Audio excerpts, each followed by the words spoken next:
ನಮಸ್ಕಾರ, ವಿಟಿವಿ ಬಳ್ಳಾರಿಗೆ ಸ್ವಾಗತ. ಡ್ಯಾಡಿ ಈಸ್ ಹೋಮ್ ಕನಸು ಕಾಣಬೇಡಿ, ರಿಯಾಲಿಟಿ ಅರ್ಥ ಮಾಡಿಕೊಳ್ಳಿ.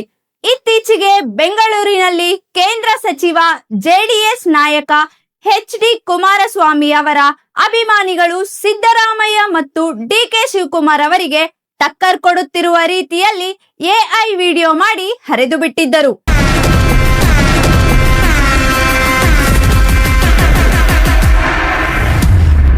Daddy is home. ಅದು ಟಾಕ್ಸಿಕ್ ಚಿತ್ರದ ಟೀಸರ್ನ ಮಾದರಿಯಲ್ಲಿತ್ತು.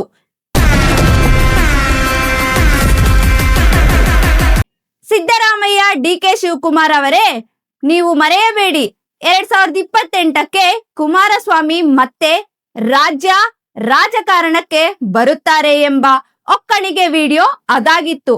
ಈಗ ಅದೇ ವಿಡಿಯೋಗೆ ತಿರುಗೇಟು ನೀಡಿರುವ Congress Wake up to reality. ನಾನಿವತ್ತು ಮನಸ್ಫೂರ್ತಿಯಾಗಿ ಈ ಪಕ್ಷವನ್ನು ಬಿಟ್ಟು ಹೋಗ್ತಾ ಇದ್ದೀನಿ.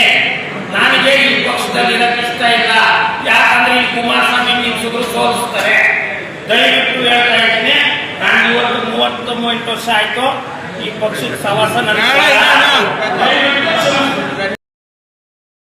ತಿರುಕನ ಕನಸು ಕಾಣುತ್ತಿರುವವರು ಯಾರು? 140 ಕ್ಷೇತ್ರ ಗೆದ್ದವರೋ, 18 ಕ್ಷೇತ್ರ ಗೆದ್ದವರೋ? ನೀವು ವಾಸ್ತವ ಅರ್ಥ ಮಾಡಿಕೊಳ್ಳಿ ಎಂದು ಜೆಡಿಎಸ್ ಅಧಿಕಾರಿಯೊಬ್ಬರು ವೇದಿಕೆ ಮೇಲೆ ನಾನು ಜೆಡಿಎಸ್ ತೊರೆಯುವುದಕ್ಕಾಗಿ ಮತ್ತು ಕುಮಾರಸ್ವಾಮಿ ಅವರೇ ಚುನಾವಣೆಗೆ ನಿಂತರೆ ಸೋಲುತ್ತಾರೆ ಎಂದು ಹೇಳುತ್ತಿರುವ ವಿಡಿಯೋ ಸೋಷಿಯಲ್ ಮೀಡಿಯಾದಲ್ಲಿ ವೈರಲ್ ಆಗಿದೆ. ಇನ್ನಷ್ಟು ಮಾಹಿತಿಗಾಗಿ ನೋಡ್ತಾ ಇರಿ ವಿಟಿವಿ ಬಳ್ಳಾರಿ.